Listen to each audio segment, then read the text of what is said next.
नमस्कार, आप देख रहे हैं नेक्स्ट 9 न्यूज और मैं हूं आपके साथ मनीष कुमार सैनी। झारखंड में 81 विधानसभा सीटों पर चुनाव होने के बाद इंडिया गठबंधन 56 सीटों पर बाजी मारता है, तो वहीं एनडीए गठबंधन 24 से 25 सीटों पर सिमट कर रह जाता है, जिसमें भारतीय जनता पार्टी 21 सीटों पर जीत दर्ज करती है और आदिवासी बहुल इलाकों में से एक ही सीट साध पाती है और वो सीट रहती है सरायकेला की, जहां से चंपई सोरेन बड़ी जीत भारतीय जनता पार्टी की तरफ से दर्ज करते हुए नजर आते हैं। लेकिन अन्य 27 सीटों पर हेमंत सोरेन की जेएमएम अपनी जीत का झंडा गाड़ देती है और ऐसे में झारखंड के अंदर हेमंत सोरेन के शपथ ग्रहण के बाद अब सबकी निगाहें कहीं ना कहीं मंत्री पद और विभागों के बंटवारे को लेकर टिकी हुई हैं। चाहे वो राजनेता हो, आम जनता हो, सबकी निगाहों में अब महज मंत्री पद और मंत्रिमंडल के जो बंटवारे हैं उसको लेकर चर्चाएं तेज होती हुई नजर आ रही हैं। झारखंड की राजनीति कहीं ना कहीं एक बार फिर से दिलचस्प मोड़ लेती हुई नजर आ रही है और इस पर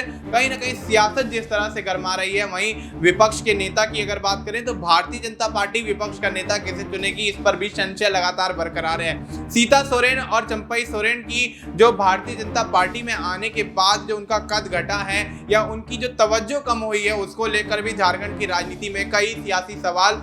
उभरते हुए नजर आ रहे हैं और इन तमाम सवालों के जवाब देने के लिए हमारे साथ हमारे वरिष्ठ सहयोगी अमन सर मौजूद हैं। सर, बहुत बहुत स्वागत है आपका। सर, किस तरह से देखते हैं झारखंड में 81 विधानसभा सीटों पर चुनाव होता है, 2 चरणों में चुनाव करवाया जाता है और तमाम एनडीए के जो सहयोगी हैं, भारतीय जनता पार्टी हो या यहाँ पर जेडीयू हो या अन्य जो चिराग पासवान की पार्टी हो या अन्य जितने भी दल हैं, सब यही दावा करते हुए नजर आए थे कि झारखंड में अब की बार एनडीए की सरकार बनेगी। लेकिन इंडिया गठबंधन 56 सीटों पर जीत दर्ज करता है, जिसमें जेएमएम 34 सीटों पर बड़ी जीत दर्ज करती है। पिछले अगर आंकड़ा देखा जाए तो लगभग 30 सीटों पर जेएमएम जीत दर्ज कर पाई थी। तो क्या लगता है, क्या वाकई हेमंत सोरेन ने जिस तरह से झारखंड की जनता के लिए काम किया उसका यहाँ पर कहीं ना कहीं जनता की तरफ से एक फीडबैक मिला है और जिस तरह से यहाँ पर अब मंत्री पद और विभागों के बंटवारे पर सभी की यहाँ पर निगाहें टिकी हुई थी और कल वो भी फाइनल हो जाएगा, तो क्या लगता है कि विपक्ष की तरफ से नेता किसको बनाया जाएगा? भारतीय जनता पार्टी की तरफ से वो कौन सा नाम होगा जो विपक्षी नेता के तौर पर झारखंड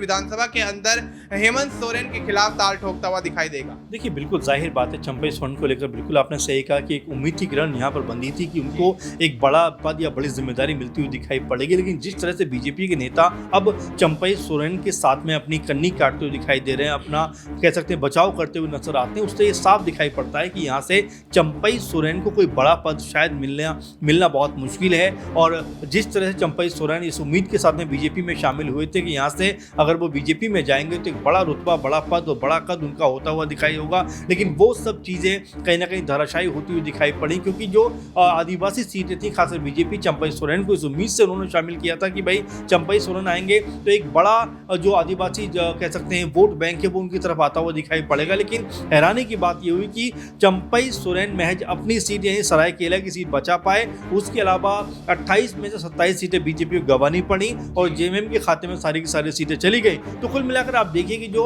आदिवासी वोट बैंक है वो पूरी तरह से आज भी जेएमएम के साथ में खड़ा हुआ है, जेएमएम को अपना सपोर्ट करते हुए दिखाई पड़ता है। वहीं कह सकते हैं कि जेएमएम को इन सीटों के सहारे तकरीबन 34 सीटें मिली। वहीं कांग्रेस पार्टी की बात करें तो उनको भी 16 सीटें यहाँ पर मिलती हुई नजर आई। इसके अलावा आरजेडी भी 6 में से 4 सीटें जीतने में कामयाब रही और सीपीआई को भी 2 सीटें मिली। इस तरह से 56 सीटों पर जो इंडिया गठबंधन है वो यहाँ पर मजबूत होता हुआ दिखाई पड़ा। अब ऐसे में सबसे बड़ा सवाल ये बनता है कि क्या बीजेपी जो महज 21 सीटों पर सिमट गई है, उनके सहयोगी पार्टी जिस तरह आजसू की बात करें 1 सीट मिलती है 10 में से, इसके अलावा जेडीयू की बात करें 2 में से 1 सीट मिलती है और एलजेपीआर की बात करें तो उनको ज़रूर 1 सीट पर लड़े, 1 सीट मिली, तो यानी कि वो अब ये कहते हुए घूम रहे हैं कि भाई हम तो 100% पे हैं और बाकी कोई जीते न जीते हमें इससे कोई मतलब नहीं है। तो जो महागठबंधन, जो एनडीए गठबंधन में एक तरीके से जो कोऑर्डिनेशन नजर आना चाहिए था वो कोऑर्डिनेशन नजर नहीं आया, वो जो आपस में ट्यूनिंग होती है दिखाई पड़नी चाहिए वो दिखाई नहीं पड़ी। इसी बात को लेकर संभावना बनी कि यहाँ पर बीजेपी खेमे के अंदर जो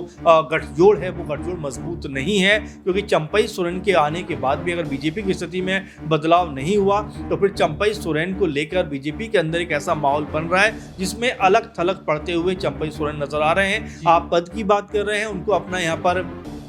कह सकते हैं कि अपनी जो जिस तरह से विधायक हैं वो विधायक ही बचाने भी मुश्किल पड़ रही है। और ऐसे में लगातार सवाल ये भी उठ रहे हैं कि क्या चंपई सोरेन अब पतली गली पकड़कर जेएमएम में शामिल हो जाएंगे, अपने जो है पुराने दल के अंदर रुख करते हुए नजर आएंगे। कोई ये भी कहता है कि उनके बेटे उनके सीट से चुनाव लड़ेंगे और वो केंद्रीय राजनीति में जाते हुए नजर आएंगे, हो सकता है राज्यसभा में वो जाते हुए दिखाई पड़े। तो तमाम तरह के कयास लग रहे हैं, लेकिन चंपई सोरेन फिलहाल ये कह रहे हैं कि पुराना जो दल है मैं उसमें वापस नहीं जाऊंगा, जो राहें छोड़ दी हैं उन पर वापस नहीं मुड़ूंगा। लेकिन देखिए ये सब कही कहाई बातें होती हैं और राजनीति में कोई कहीं भी कभी भी जा सकता है। बारंबार हम ये चीज़ देख रहे हैं कि चाहे वो बीजेपी खेमे के लोग हों, चाहे वो कांग्रेसी खेमे के लोग हों, जहाँ पे उनको ज़्यादा बेनिफिट नजर आता है, ज़्यादा अपनी संभावनाएं नजर आती हैं, वो उस तरफ चले जाते हैं। अब आप सोचिए चंपई सोरेन 34-35 साल तक जेएमएम के साथ में रहकर राजनीति करते हैं, लेकिन जैसे ही उनको लगता है कि उनके साथ कुछ गलत हुआ है या हो सकता है तो वो तुरंत बीजेपी के साथ में चले जाते हैं। तो राजनीति यही होते हैं कि जब भी मौका मिलता है वो अपना पाला बदलते हैं सिर्फ अपने फायदे के लिए। और चंपई सोरेन को भी लगेगा कि अगर जेएमएम में जाने से उनका कुछ फायदा हो सकता है तो जाहिर बात है वो जाएंगे। लेकिन फिलहाल की अगर बात करें तो नेता विपक्ष के रूप में क्या उनकी कोई भूमिका हो सकती है, इसको लेकर लगातार सवाल उठ रहे हैं, लगातार सवाल बन रहे हैं। क्योंकि चंपई सोरेन के ऊपर मेरे ख्याल में मुझे ऐसा लगता है मनीष की शायद बीजेपी को उतना भरोसा ना हो। हाँ ये होता है कि अगर यहाँ पे 28 में से अगर 10 सीटें बीजेपी के पाले में आ जाती जी तो ये कहा जाता कि भाई चलिए जो चंपई सोरेन है इनके आने से बीजेपी को कुछ हद तक फायदा हुआ। लेकिन गनीमत ये रही कि वो बस अपनी सीट बचा पाए, बाकी 27 जो 28 में 27 सीटें हैं आदिवासी बहुल इलाके की वो सब बीजेपी और उनके तमाम सहयोगी दल हैं वो हार जाते हैं। तो ये जो चीज़ें बताती हैं कि चंपई सोरेन को लेकर अब बीजेपी शायद भी सीरियस नहीं होगी। अगर जेएमएम में वापस आते हैं तो जेएमएम में भी उनके लिए कोई बहुत ज़्यादा तवज्जो नहीं होगी। आप ये भी देखिए क्योंकि चंपई सोरेन के बिना भी जेएमएम ने 5 सीटें ज़्यादा या 4-5 सीटें ज़्यादा हासिल की हैं, 34 सीटें हासिल की हैं। वहीं बीजेपी में जाने के बाद चंपई सोरेन के बीजेपी को घाटा हुआ, उनको 25-26 जगह 20 सीटें मिली हैं। तो ये चंपई सोरेन के लिए बड़ा असहज हो गया है कि बीजेपी में रहें, जेएमएम में जाएं या फिर अपना अलग दल बनाते हुए नजर आएं। जी बिल्कुल। तो अब ऐसे में चंपई सोरेन के लिए एक बड़ा सवाल ये बनता हुआ नजर आ रहा है कि वो भारतीय जनता पार्टी में अपनी सदस्यता बरकरार रखें या फिर वापस पुराने खेमे में जेएमएम में चले जाएं या फिर एक नए दल का गठन करके राजनीति झारखंड की संभालते हुए नजर आएं। लेकिन अब यहाँ पर अगर बात करें सीता सोरेन की, जामताड़ा से विधायकी का चुनाव लड़ती हैं, इरफान अंसारी के सामने, कांग्रेस के प्रत्याशी के सामने यहाँ करारी हार उनको झेलनी पड़ती है। और ऐसे में हार के बाद उनके कांग्रेस के कार्यकर्ताओं द्वारा जो हूटिंग की जाती है उसका सोशल मीडिया पर वीडियो वायरल होता हुआ नजर आता है। उस दौरान उनकी बेटियां भी मौजूद रहती हैं, वो भी कहीं ना कहीं इन चीज़ों का शिकार होती हुई नजर आती हैं। और कांग्रेस के इस बर्ताव को लेकर कहीं ना कहीं भारतीय जनता पार्टी कोई भी एक्शन नहीं लेती है, कोई भी बयानबाजी नहीं करती है। तो अब यहाँ पर सवाल ये उठता है कि क्या सीता सोरेन और चंपई सोरेन दोनों को ही यहाँ दरकिनार करने की राजनीति भारतीय जनता पार्टी द्वारा की जा रही है। तो सर अगला सवाल यही रहेगा कि सीता सोरेन जितने विश्वास के साथ भारतीय जनता पार्टी में आती हैं, जेएमएम का दामन छोड़ती हैं, हेमंत सोरेन का साथ छोड़ती हैं, तो फिर अब देखा गया किस तरह से यहाँ पर उनकी हूटिंग की गई, उनको वो तवज्जो नहीं मिली। भारतीय जनता पार्टी कोई भी बयान उनके पक्ष में देती हुई नजर नहीं आई, एक्शन लेने की बात नहीं करती हुई नजर आई। तो क्या लगता है क्या वाकई चंपई सोरेन की तरह ही सीता सोरेन की भी वही स्थिति भारतीय जनता पार्टी के अंदर है, तवज्जो नहीं मिलना, दरकिनार करना? क्या वाकई भारतीय जनता पार्टी ने महज एक वोट बैंक के लिए यहाँ पर सीता सोरेन का इस्तेमाल किया? देखिए सीता सोरेन के बारे में यही कहा जा सकता है कि अपने परिवार से, अपने दल से वो वाकई नाराज़ थी और ऐसे में नाराज़ होकर बीजेपी में शामिल हो जाती है। लेकिन जैसा मैं पहले भी कह रहा हूँ कि 2-3 बार शायद वो विधायक रह चुकी हैं अपने जेएमएम पार्टी से, और ऐसे में बीजेपी के पास जाकर अपने आप को ये बताना कि भाई मेरे साथ तो बड़ा अन्याय हुआ है, मेरे साथ ऐसा हुआ है, वैसा हुआ है, और एक विक्टिम कार्ड जो है वो खेलती हुई नजर आती है। लेकिन उस कार्ड का उनको कोई फायदा नहीं होता, क्योंकि जामताड़ा में इरफान अंसारी जो कांग्रेस पार्टी के टिकट पर चुनाव लड़े, पहले भी चुनाव जीत चुके हैं, वो एक बार फिर कह सकते हैं यहाँ पर सीता सोरेन को हराते हुए नजर आया। सीता सोरेन जो बड़ी उम्मीद में थी कि उनको जनता वोट देगी, लेकिन जनता ने उनको नकार दिया। अब यहाँ से उनकी क्या संभावनाएं बनती हैं, किस तरह से वो आगे बढ़ती हुई नजर आती हैं, क्या वाकई में वो जेएमएम में वापस जाएंगी, अपना दल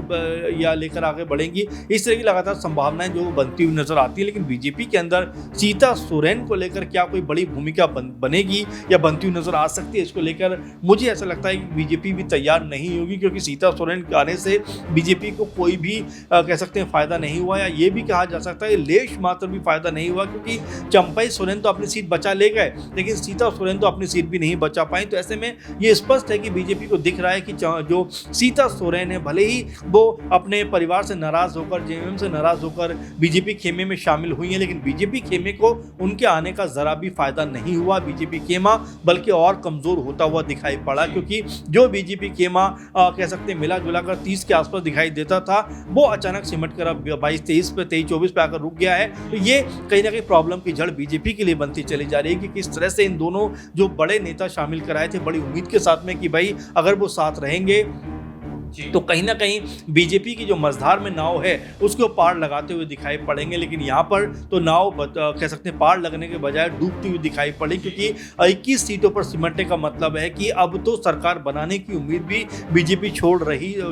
होगी, क्योंकि जब 30 के आसपास लगभग सब मिलाकर उनके पास सीटें थी तब ये माना जा रहा था कि 10-5 लोग तोड़कर वो अपनी सरकार बना सकते हैं। कोशिश भी हुई, 1-2 बार ऐसा हुआ भी, लेकिन अब तो बीजेपी 20-21 पे सिमट गई है। तो ऐसे में नहीं लगता कि कोई बड़ी कह सकते हैं कि फिराक में वो होगी। और यहाँ पर 56-57 सीटों के साथ में जो इंडिया गठबंधन साथ में जो जेएमएम कांग्रेस और आरजेडी का गठजोड़ है वो यहाँ पर मजबूत होता हुआ दिखाई पड़ा है। साथ में तो सरकार भी और मजबूत होती हुई दिखाई पड़ी है। अब यहाँ सीता सोरेन की स्थिति क्या रहने वाली है, चंपई सोरेन की स्थिति क्या रहने वाली है, इसके ऊपर निगाहें लगी हुई हैं। सीता सोरेन हो सकता है परिवार का वास्ता देकर वापस आ जाएं, और जेएमएम चूंकि जो सीता सोरेन की बड़ी भाभी हैं हो सकता है उनको अपने साथ मिलाकर आगे बढ़ाते हुए दिखाई पड़े, लेकिन चंपई सोरेन को लेकर स्थिति स्पष्ट नहीं हो पा रही है। जी बिल्कुल, तो ऐसे में सीता सोरेन को वापस मिलाकर यहाँ पर राजनीति करने की बात तो ठीक है, लेकिन चंपई सोरेन को लेकर यहाँ पर जेएमएम की तरफ से कोई भी यहाँ पर निर्णय नहीं लिया जा रहा है। यहाँ तक कि चंपई सोरेन भी अपने आप से ये कहते हुए नजर नहीं आ रहे हैं कि जेएमएम में वापसी करेंगे। वो तो यही कहते हुए नजर आ रहे हैं कि अब